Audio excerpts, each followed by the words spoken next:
TurpWise. Pues les quiero presentar nuestra entrevista de hoy.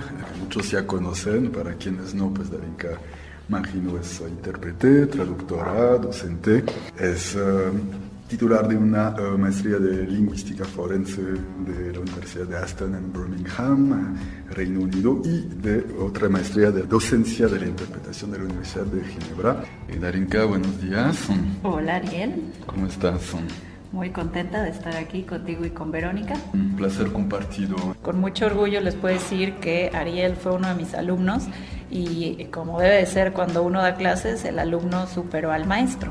Así es que es un orgullo para mí que me entreviste Ariel Elbaz el día de hoy. Él es ginebrino y se hizo intérprete en México. Bueno, es que acaban de escuchar una gran mentira. El alumno no superó al maestro. Pero prometemos que eso va a ser la única mentira que van a escuchar en toda esa entrevista. Es el segundo podcast que vas grabando para TurpWise. Después de una plática sobre diferentes temas que habías tenido, creo que nos pareció interesante enfocarnos un poco en el futuro de la profesión. Así que yo sé que es un tema que te interesa bastante por diferentes motivos. Lo que podría decir en forma de introducción por qué haber escogido ese tema tal vez es porque siento que en los últimos años el futuro de las profesiones en general es un tema de moda, tanto en la prensa gran público, en la prensa para el público en general o en la academia. Hay reflexiones, es una reflexión que preocupa a bastante gente y hay estudios muy serios que hablan de un tal vez 50% de las profesiones que podrían desaparecer en los 20, 30 años en una economía como Estados Unidos. Entonces es un tema de preocupación y por otra parte pues lo que sabemos es que hay empresas prominentes en el sector de las nuevas tecnologías que están invirtiendo mucho en la investigación y desarrollo de herramientas de interpretación automática. Vemos que hay primeros productos que empiezan a llegar al mercado. Entonces, en todo ese contexto, nos pareció, creo, interesante. El tema general de nuestra plática sea saber si hay un futuro para la interpretación y cuál sería ese futuro. Bueno, ¿qué pregunta? Te respondo brevemente. Sí tenemos futuro, afortunadamente, pero vamos a hablar un poco de todas esas preguntas que nos rondan a cualquier ser humano que vive en este planeta y que convive con las máquinas, la tecnología. Se me hace una pregunta muy atinada a título personal, porque el año pasado cumplí 20 años de carrera y cuando uno ya avanza cierto camino, pues empieza a pensar en el futuro a nivel personal, es decir, yo me quiero jubilar en el 2050 y por lo tanto tengo que prever qué voy a hacer de aquí al 2050 y cómo va a cambiar el mundo para la profesión en ese lapso, ¿no? Entonces, te podré compartir muchas cifras y citar otros estudios, pero creo que ese trabajo lo hace muy bien Andrés Oppenheimer en el libro Sálvese quien pueda. Ahí vienen de una manera muy entretenida descritos los cambios que se están viendo en distintas profesiones y sí, tanto en ese libro como en varios estudios que se han hecho, en la lista, por ejemplo, el estudio que él cita de las 700 profesiones que han estudiado en el Instituto para el Futuro de la Humanidad, sí está la interpretación, sí está la traducción, pero lo interesante de esos estudios es ver por qué hay ciertas profesiones que sí las van a sustituir las máquinas y otras por qué no. En términos muy sucintos, el hecho de que una profesión requiera creatividad, eso hace que una máquina se tarde un poco más en desplazar cualquier actividad humana. También la capacidad que tienen las máquinas a las computadoras, como les quieran llamar, hasta este momento habían sido de alguna manera limitadas. Yo te puedo decir que los primeros 15 años de mi carrera transcurrieron en un camino bastante tradicional como conocemos la interpretación, con la cabina, el equipo que siempre hemos utilizado y no había visto tantos cambios, pero en los últimos 5, es decir, de mis primeros 15 años para acá, el cambio ha sido vertiginoso en cuanto a la manera en que los seres humanos se comunican, se reúnen e intercambian información y eso sí está afectando nuestra manera de trabajar hoy y sí vamos a ver afectado en un futuro. Por ejemplo, en cuanto a la presencia misma, aquí estamos los tres en un mismo lugar, estamos frente a frente, pero las personas ya no necesariamente es la opción primordial para reunirse. Hay veces que la colaboración entre una misma empresa se da en personas que están ubicadas en todo el planeta y hay medios ya para que se reúnan de una manera remota, y lo mismo está pasando en la interpretación. Es un poco como en Internet, ¿no? El Internet estuvo 20 años rondando antes de que se hiciera público. Igual la interpretación remota o la comunicación sin presencia física de los intérpretes también ha estado rondando por mucho tiempo, y ahora empezamos a ver cada vez más presencia de otro tipo de tecnología. Y lo han dicho ya muchas personas aquí, el riesgo de que nos sustituya la tecnología está en manos del intérprete, porque si el intérprete no se pone al corriente de los cambios tecnológicos, pues ahí sí hay un riesgo mayor de que nos sustituya la tecnología, no por los avances mismos de la tecnología, sino por las herramientas que usamos o no usamos o decidimos no usar. Porque si ponemos a pensar en un contraste, qué usan los traductores y qué usamos los intérpretes para aumentar nuestras habilidades, tú me podrás decir qué herramientas usas para prepararte en la cabina, y yo creo que si vemos la lista de las herramientas que hay, pues son muy pocas. Entonces, ese miedo de que nos sustituya la tecnología sí es inminente, pero está totalmente relacionado con las decisiones del intérprete. A eso me refiero, de que nos sustituya porque no estamos al corriente. Si pensamos en la traducción, los traductores, cuando yo ingresé a la universidad, que fue en el 95, se hablaba de que los traductores utilizaban herramientas de traducción y empezaban a utilizar tecnología. Entonces, imagínate esa brecha que hay entre lo que sí han usado los traductores y lo que no hemos usado los intérpretes, cuando muchas de esas herramientas que ahora podemos utilizar las han utilizado traductores, lingüistas, terminólogos, muchas otras profesiones que nosotros por alguna razón no hemos volteado a ver qué de lo que sí hay nos puede ayudar a aumentar nuestras capacidades y nuestras habilidades, que es lo que requiere este momento histórico. En el web del año pasado, por ejemplo, se dedicó casi toda la gran parte de la temática al futuro del trabajo en general, y a las conclusiones a las que llegaron fue que pues lo que se requiere es una educación constante. Ya no es de que vas a la escuela y terminas en la universidad. Formación continua, exactamente. Mira, por ejemplo, en el foro Lenguas obtuve un póster que ahorita no lo van a poder ver, pero lo pueden bajar de la página NIMDZI, www.nimdzi.com, y ahí vienen todas las herramientas de traducción y las de interpretación también. Nada más para que se den una idea, aquí tanto Ariel como Verónica pueden ver que estamos hablando de más de unas 100 herramientas que pueden conocer en general, ¿no? De todo lo que se está utilizando en el mercado. Es Language Technology Landscape. ¿Nos quieres dar un poco más de detalles acerca de esas herramientas que usan los traductores y que nos podrían servir a nosotros también? Por supuesto, empezando por lo que ellos van acumulando a lo largo de su trabajo, que sería una memoria de traducción. Nosotros también, los intérpretes, vamos acumulando una memoria no vertida en un software o en donde se van acumulando todos esos términos y todas esas traducciones, pero esa experiencia que vamos acumulando muchas veces no la capitalizamos. Es decir, todos esos glosarios que generamos, pues muchas veces están en papel, en alguna biblioteca, en algún folder, y nuestra manera de organizar toda esa información que gestionamos y que generamos en cada contrato de interpretación no lo estamos aprovechando de tal manera que tengamos esa memoria histórica, memoria institucional, memoria de todos y cada uno de los contratos que aceptamos y en los que trabajamos, ágil, a la mano para recuperarla cuando se necesite. Seguramente te habrá pasado, y a muchos otros colegas también, que repites un cliente que te llama un año, a los 3 años a lo mejor te vuelve a llamar, y ¿dónde quedó ese glosario? Pues no lo encuentras. Y la memoria funciona de tal manera que si tú le echaras un vistazo a ese mismo glosario, esa información viene a tu mente, pero mientras no encuentres ese glosario donde hiciste anotaciones importantes, pues no vas a poder recuperar esa información de la misma manera, y por lo que en general lo que sucede es que tienes que volver a investigar y empezar de cero.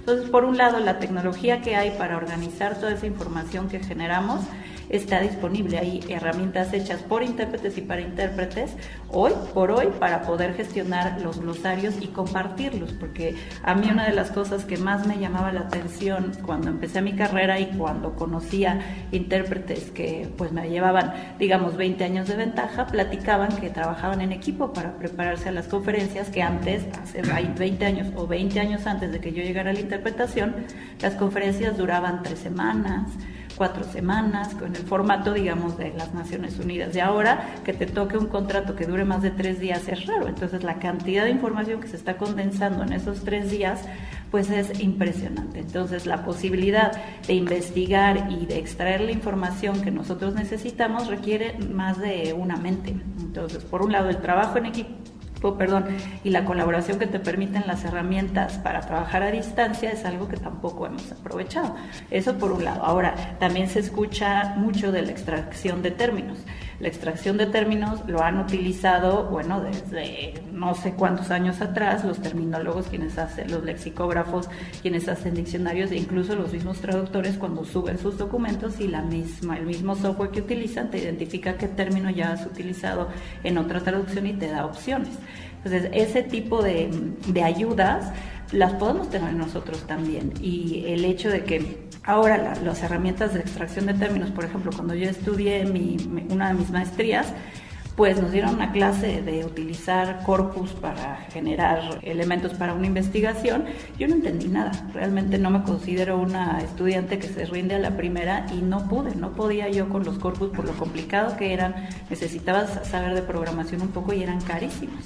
Y ahora, o sea, desde que conocí a Johanna Cornell, estaré eternamente agradecida que ella utilice estas herramientas para el trabajo terminológico que hacen en la ENAL, pues obviamente me di cuenta de que eso lo pueden usar los intérpretes hoy ya y nada más era cosa de usar la herramienta. Claro que algunos sí tienes que pagar, y ese tipo de ayudas, por ejemplo, que los traductores usan y que pagan por ellos, pues también afecta el modelo de negocios de nuestro trabajo, porque muchas de las herramientas que vamos a utilizar nosotros en casa, en una cabina o en un estudio, pues los vamos a sufragar nosotros. Yo te puedo decir que para un trabajo en donde no me dan mucha información, puedo utilizar un extractor de términos para investigar todo lo que hay sobre ese tema en internet y en los pocos documentos que yo tengo en la página del cliente, y en menos de 2 minutos yo tengo una lista de términos que a mí sin esas herramientas me hubiera costado por lo menos una semana investigar. Entonces en menos de 1 minuto tengo la misma información que yo decidiré para qué me sirve y cómo la uso,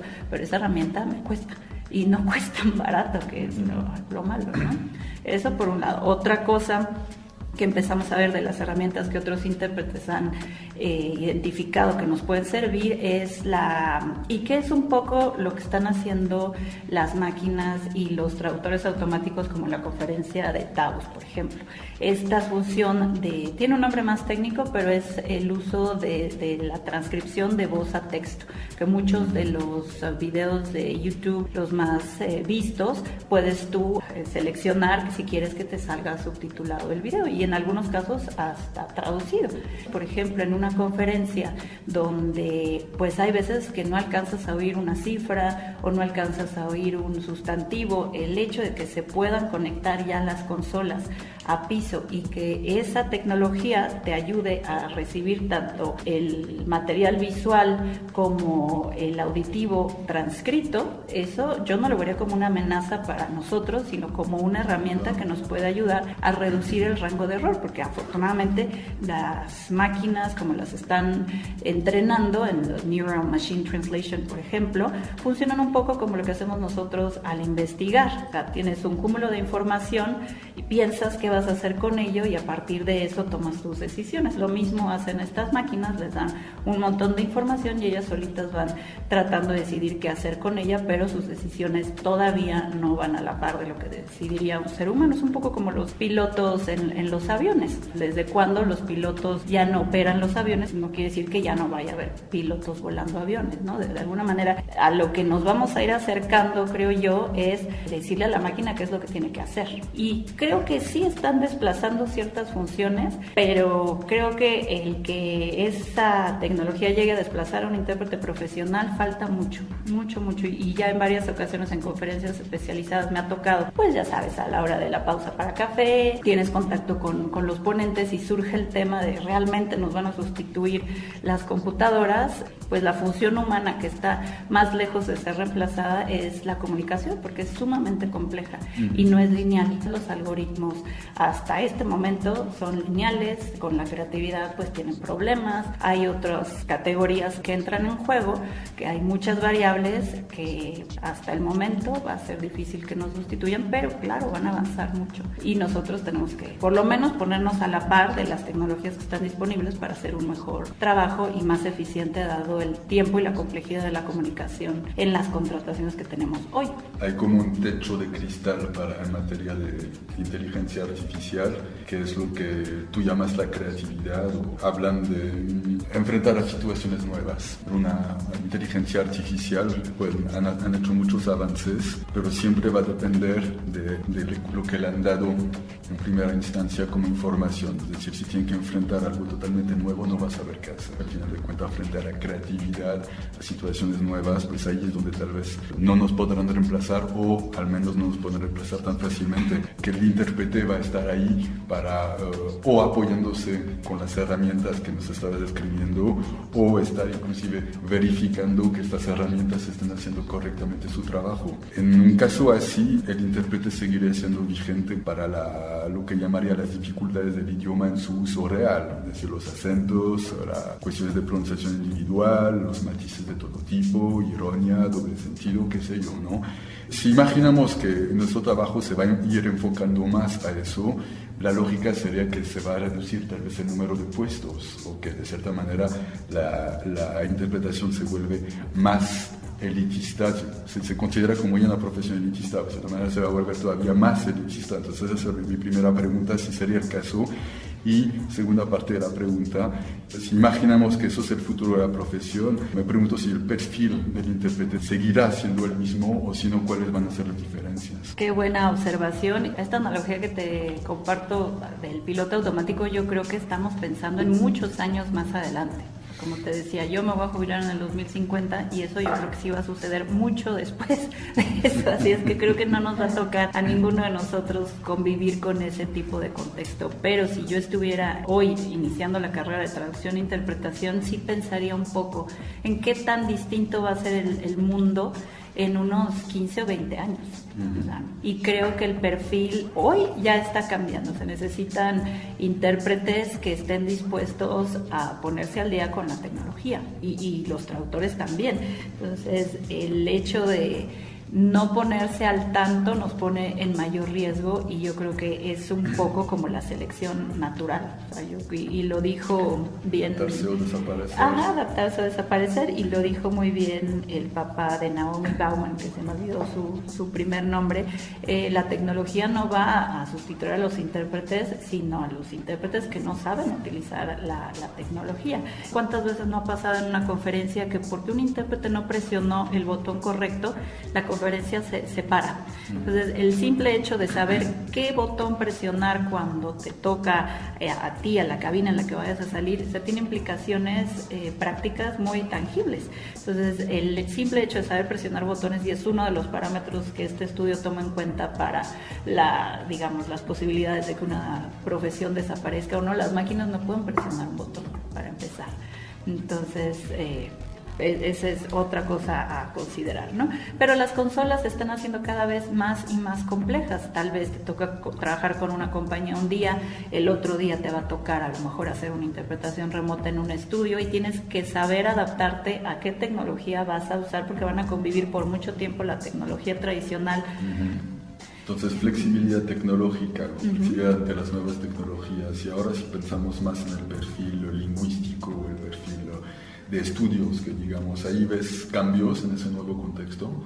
Me parece que la exigencia siempre ha sido la misma. Si nos ponemos a pensar en la capacidad de procesamiento de una máquina y la capacidad de generar comunicación, no como debe ser, porque a mí eso de las reglas de la academia tengo mi opinión al respecto, pero cuando alguien realmente conoce su lengua y la sabe usar para comunicarse con todos los matices que te permite cada lengua, eso sí lo estamos viendo que se está perdiendo en general en cuanto a la comunicación humana, y el conocer nuestra lengua es cada vez más importante importante precisamente para llevarle la delantera a una máquina, que incluso nosotros tenemos que investigar para poder comprender ciertas cosas. Vamos a tener que entender a qué nos referimos con capacidad de adaptación también en el uso de la lengua. Creo que esa gama cada vez es más distante entre un buen orador y un orador que no utiliza la lengua a cabalidad. Sí empezamos a ver brechas más grandes y eso hace que nuestra preparación sea todavía más exigente. Cada vez es más difícil encontrar buenos oradores que sepan utilizar la lengua como ellos quieran, con la finalidad que ellos quieran, pero con más recursos.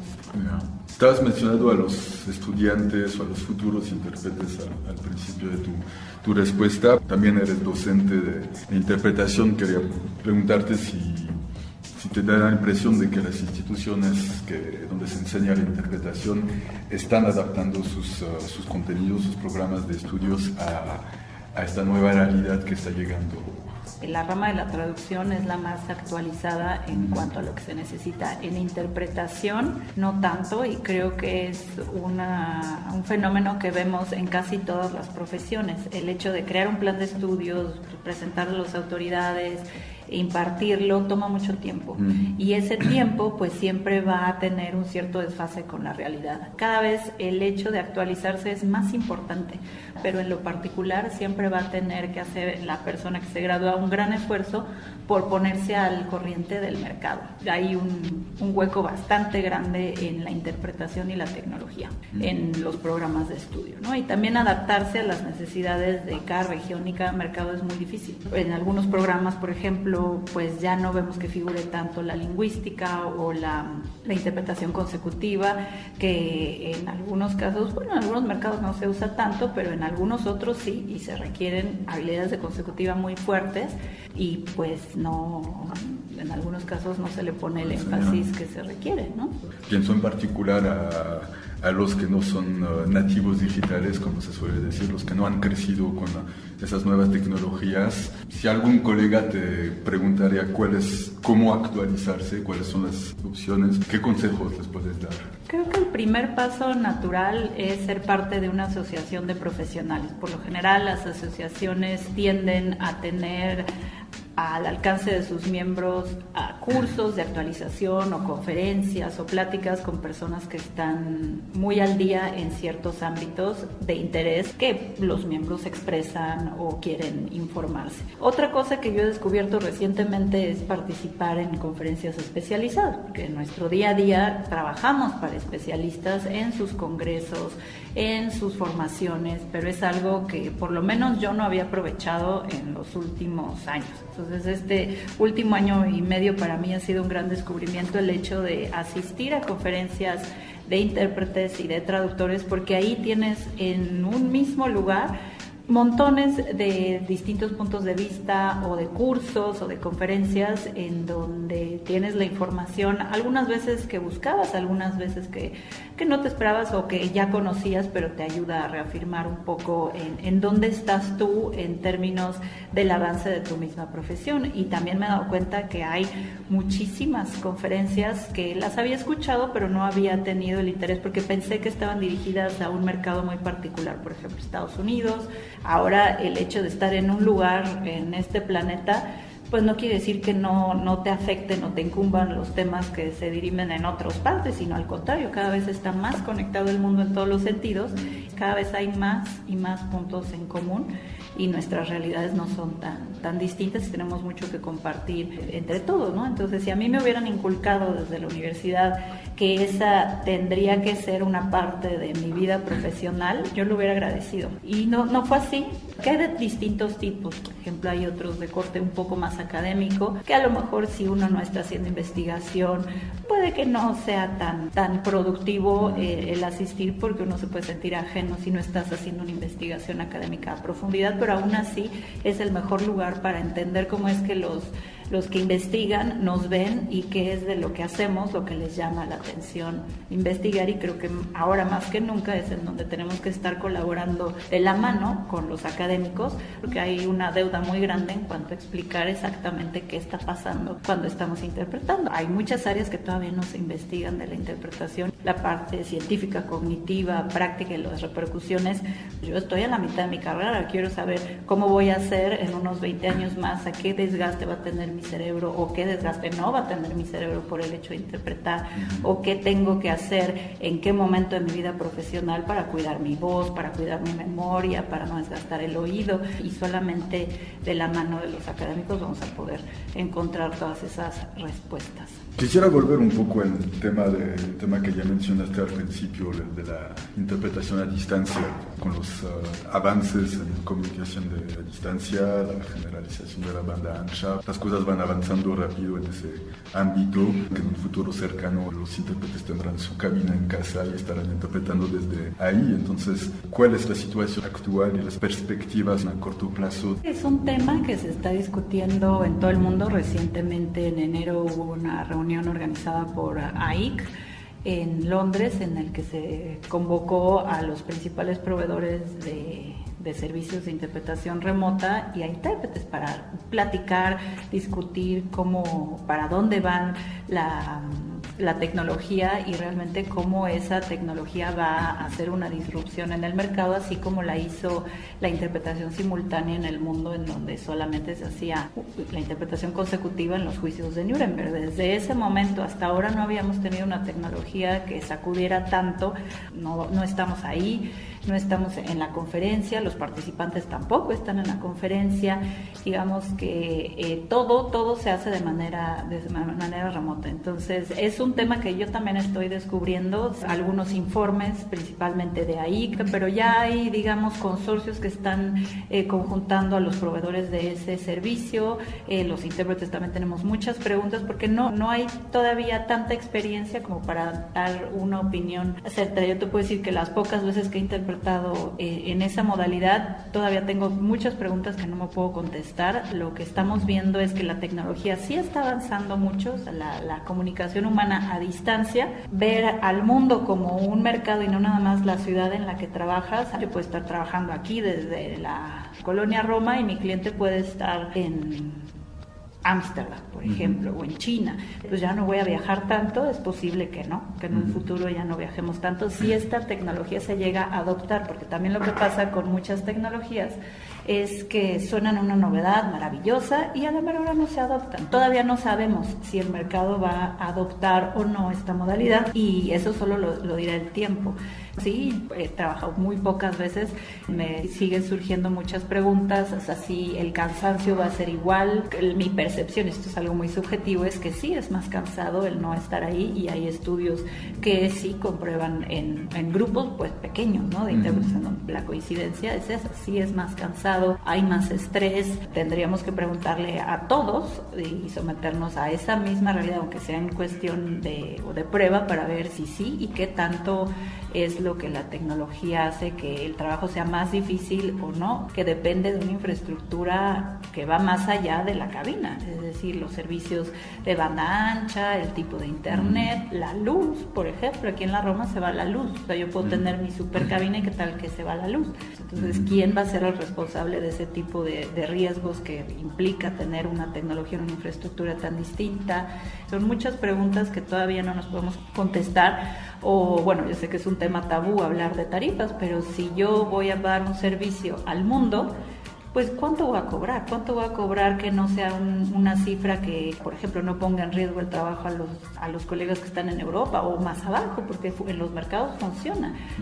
Hay dinámicas de precios muy estructuradas por el mercado, el gasto por país. Pero si el mercado es el mundo, ¿cómo nos vamos a poner de acuerdo a un mecanismo para tomar en cuenta qué es lo que vamos a considerar en nuestras tarifas, ¿no? Todos los intérpretes, yo creo que tenemos esas y muchas otras preguntas en la mente sobre qué tanto va a esta disrupción, alterar las cosas como las conocemos y qué cosas vamos a tener que cambiar, o a otras decir completamente no, esto no es aceptable porque no se reproducen las condiciones mínimas que ya se han identificado que son la base para un trabajo profesional en términos de audio, de visibilidad.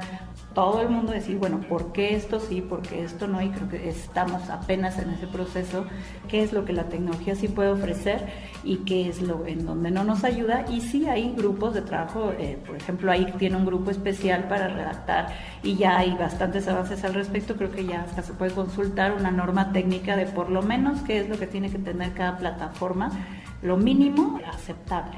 Porque hay veces que escuchas casos de que utilizan Skype para reuniones pequeñas, entonces, bueno, pues sí, funciona para comunicarse, pero si estamos hablando de cuidar nuestras condiciones de trabajo y nuestra salud en todos los sentidos, sí tiene que haber reglas, o sea, más allá de nuestro alcance por lo técnico. Yo no podría decir es que necesito tanto de banda ancha, yo no sé, no tengo esa información, y ahí es en donde entran las asociaciones profesionales a la mano con los técnicos, definiendo, pero se necesita la colaboración de todos. ¿Llegaron a algunas conclusiones en esa reunión de Londres? Sí, sí, se pueden consultar en la página de AIC, en la página de AIC de PRIMS. Sí, conclusiones muy interesantes y se sigue discutiendo el tema, por supuesto. Mencionabas el tema de los viajes, el fin de los viajes. Es una de las cosas que me llama la atención cuando está pensando en lo que podría ser el futuro y la interpretación con cada intérprete en su cabina individual, en su casa. Me llama la atención que de cierta manera acercaría bastante nuestras condiciones de trabajo a las de nuestros colegas traductores. Eso se volvería un trabajo mucho más solitario. Pues más allá de lo evidente que sería el fin de los viajes, me llega a preguntar cuáles podrían ser las demás implicaciones, tal vez más a un nivel psicológico, de pasar de ser un trabajo social a ser un trabajo casero. Igual, yo creo que va a ser después del 2050 si es que esta tecnología llega a adoptarse, y lo mismo sucede con la comunicación humana. Hay cosas que no se tratan ni por teléfono y hay cuestiones que tienes que estar presente. La comunicación de un diagnóstico médico. No creo que ningún doctor te diga por teléfono una mala noticia. Y así muchas otras situaciones que por la naturaleza de, llamémosle, empatía, o por la naturaleza de lo que se vaya a comunicar, si es información sensible, susceptible a filtraciones, no se va a tener ninguna tecnología de por medio. El mundo está cambiando, la tecnología está cambiando la manera en la que nos comunicamos, en la que vivimos nuestra vida, y habría que ver cuáles son los pros y los contras, porque también qué tal que pudieras tener en tu oficina una cabina con las especificaciones, las mejores especificaciones del mundo, y eso mejoraría una realidad que a veces no encontramos en una conferencia, en donde las cabinas no son las que esperaríamos o quisiéramos. Entonces, por un lado puede tener su lado positivo, porque así como hay distintos tipos de conferencias, hay situaciones en donde se van a requerir intérpretes y otras no amerita el uso de tecnología. Tú ya llevas algunos años ya dando clases a distancia. Yo sé que también seguiste una maestría a distancia. Bueno, no sé si hubo uso de herramientas también de comunicación a distancia para eso, pero das clases a distancia. Cuando das una clase presencial o cuando la das a distancia, ¿qué incidencias tiene en cuanto a tu interacción con tus estudiantes? Hay situaciones en donde sirve el hecho de poder tener una clase con personas que de otra manera no nos podríamos reunir por el costo. Personas que están en Australia, en Europa, México, Estados Unidos, y reunirnos en un mismo lugar sería imposible. Eso por un lado. Y por otro, me parece que la tecnología, cuando le sacas jugo a las herramientas que hay, permite que todas las personas puedan participar. En un curso presencial o en una clase en una universidad tienes 2 horas, por ejemplo, para tratar un tema. Con las herramientas que nos da la tecnología puedes proponer la misma pregunta y dar la oportunidad a que todo el mundo conteste, no al mismo tiempo, a lo mejor a manera de comentarios que después todo el mundo pueda leer, pero me parece que la tecnología puede ayudar para que la la participación sea más equitativa y ayuda a que quienes no necesariamente son las primeras personas en levantar la mano en un salón presencial puedan igualmente compartir su punto de vista y colaborar. Yo creo que eso es lo que la tecnología nos está dando en términos de educación y de formación, poder colaborar de otra manera. Siempre va a haber esa limitante de yo puedo tener y procurar el mejor internet, la mejor conexión, pero no necesariamente va a ser el caso de quien está del otro lado. Entonces la experiencia puede ser un poco distinta, o sea, puede ser un poco frustrante, porque siempre va a haber un retraso a lo mejor en lo que estoy diciendo y lo que le llega a la persona al otro lado, o se desconectan porque el internet no está funcionando a lo mejor. Entonces yo creo que esa parte puede ser la más frustrante, pero de lo que me han comentado las personas que han estudiado en esa modalidad conmigo es que quitando las fallas técnicas no sienten que amerite una sesión presencial. Ha sido una experiencia muy enriquecedora. Las instituciones como tales, escuelas, también se están adaptando a la tecnología y el hecho de ir a un lugar o en una ciudad como México es complicadísimo. Entonces, incluso personas que viven en la misma ciudad prefieren una opción en línea porque te ahorras por lo menos 3 horas de tu día en ir y venir. Tiene beneficios bastante notorios en cuanto a lo práctico. Si ahora pensamos más en lo que sería una posible comunicación entre dos colegas de cabina virtual, ¿no? Ahí sí habría limitantes claros. Yo creo la pérdida de esa inmediatez en materia de comunicación puede reducir o hasta hacer desaparecer por completo la colaboración entre colegas de cabina, ¿no? Yo creo que si pensamos en un mundo ideal en donde tu colega está colaborando al 100% todo el tiempo, podríamos pensar en eso, pero creo que la realidad es que muchas veces pues no cuentas con la colaboración de tu colega al 100. Entonces tendríamos que pensar en esa cuestión. A lo mejor la tecnología hace que estés todo el tiempo pendiente de lo que necesita tu colega porque no lo tienes al lado, ¿no? Entonces creo que ahí estamos hablando de disposición y la disposición es subjetiva. Ahora, si la tecnología te va a hacer estar presente todo el tiempo, es un cambio positivo porque para eso somos 2 o 3 en las cabinas. La tecnología puede orientarnos a considerar o reconsiderar algunos aspectos que ya damos por sentado, ¿no?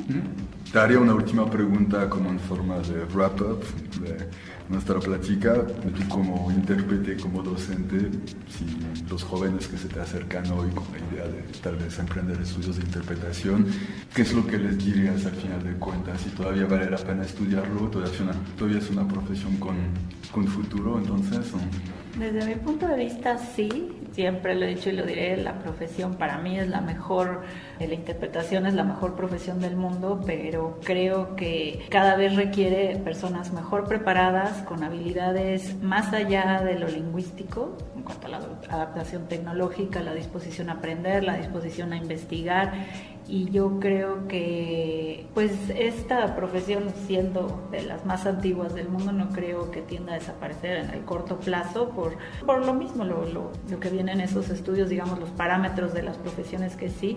Y yo los invitaría a, por supuesto, optar por la carrera, pero a sabiendas de que en esta profesión uno nunca deja de estudiar, de aprender, y las exigencias son cada vez mayores porque la complejidad de los temas que existen allá afuera, que es en donde nosotros ayudamos a comunicar, no son fáciles. Muchas veces, y creo que lo dije la vez pasada, cuando deciden a veces los jóvenes por una carrera en donde no hay matemáticas, puede ser una manera de ver las cosas, pero yo creo que es mucho más fácil resolver ecuaciones matemáticas que a veces resolver problemas de interpretación.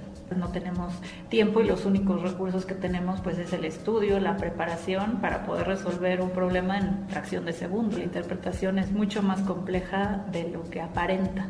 La buena interpretación. Sí, la buena interpretación, exactamente. Bueno, pues si después de toda esa plática logramos convencer a algunos de la importancia de actualizarse, pues yo sé que diste hace poco en enero una clase sobre precisamente los temas que nos ocuparon. ¿Cuáles van a ser las próximas clases o cuáles serían las opciones para quienes si quisieran formar más al respecto.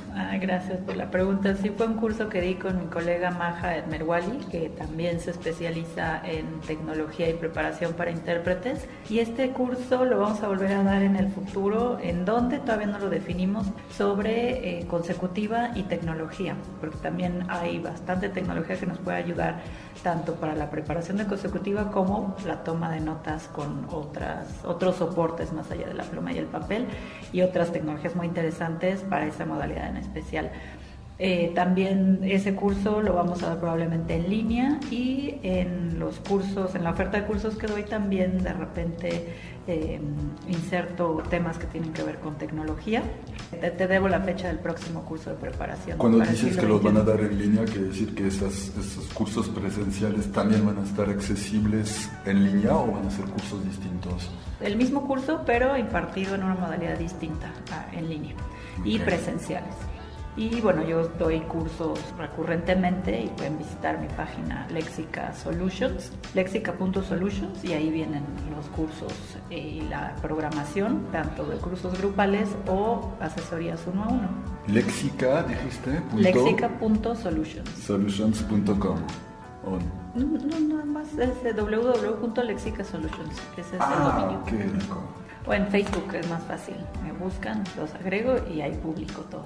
Pues muchas gracias, Darinka, por esas respuestas. Gracias a ti por las preguntas. Fue un placer compartir ese rato contigo. Muchas gracias, Arel, y muchas gracias, Vero, también por la oportunidad de estar una vez más con TERPwise. Gracias a ustedes.